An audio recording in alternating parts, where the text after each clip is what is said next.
Շնորհակալություն, խնդիրը վերաբերում է ներքին գործերի նախարարությանը, Տիկին Սարգսյան,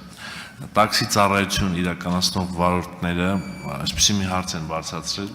երբ աշխատում են ինչ-որ տաքսի օպերատորի ծառայությունում, ասենք օրինակ Yandex, եւ կայանում են տաքսու համար նախատեսված կայանատեղիներում,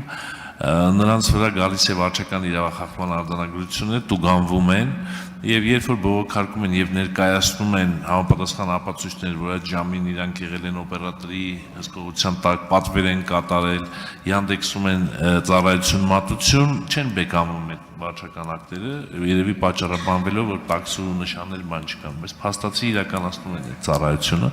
Ուղղակի ուզում եմ ձեր ուշադրությանը հրավիրել այս հարցը, այս վարչարարության մեջ ինչ որ մի բան պետք է փոխենք, երևի ճշգրտենք։ Շնորհակալություն։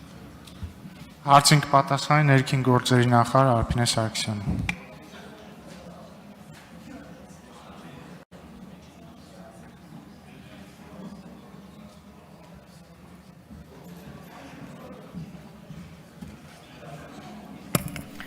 Շնորհակալություն հարցադրման համար, պարոն Խաչատրյան, իրականում վերջին ամիսներին հատկապես մենք էլ ենք ստանում համանման ահազանգեր մեր սիրելի քաղաքացիներից, ովքեր որ գրանցվում են հատկապես օնլայն հարթակներում, տաքսի ծառայություններ մատուցելու համար, վստահ տեղյակ եք, որ ավտոմոբիլային տրանսպորտի մասին օրենքի համաձայն տաքսի ծառայություններ մատուցող ընկերությունները պիտի ունենան համապատասխան նշաններ, կահավորանք, գունագրաֆիկա եւ սրանով է պայմանավորված, որ երբ որ կայանում իրականացվում է, նախ առաջին հերթին տեսալուսանկարահանող սարքերով հնարավոր չի լինում իդենտիֆիկացնել, արդյոք տվյալ մեքենան մատուցում է տաքսի ծառայություն թե ոչ, դրա համար ակտավորումը տեղի է ունենում, իսկ բեկանման փուլում, քանի որ ունենք օրենսդրական համանման կարգավորումներ,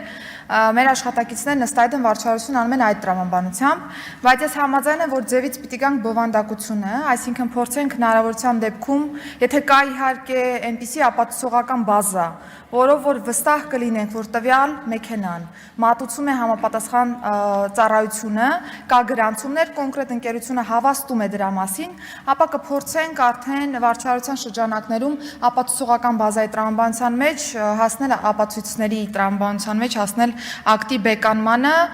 վստահեցնում եմ, որ եթե իհարկե կլինեն ապացույցներ, այսուհետ բեկանումները կլինեն, որովհետև կարևորը նորից եմ շեշտում բովանդակությունն է, այլ ոչ ձևը, բայց կարիք ունենք զուգահեռ օրենսդրական դաշտը թարմացնելու, որովհետև ավտոմոբիլային տրանսպորտի մասին օրենսդրությունը բավական հին է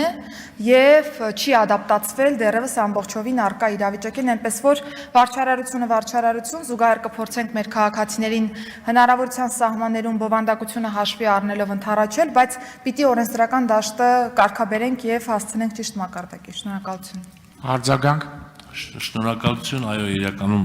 դաշտը պետք է նորից ամբողջությամբ ուսումնասիրվի, նոր օրենսդրություն բերվի, իսկ ինչ վերաբերում է ապացույցներին, ամբողջ ապացուցողական բազան հենց էլեկտրոնային ծրագրային միջոցով ամեն ինչը կա եւ կարողանում են իրենք ներկայացնել։ Շնորհակալություն։ Շատ ավելի լավ։ Շնորհակալություն։ Չմոռանաք հավանել տեսանյութը եւ բաժանորդագրվել Civic AM-ի YouTube-յան էջին։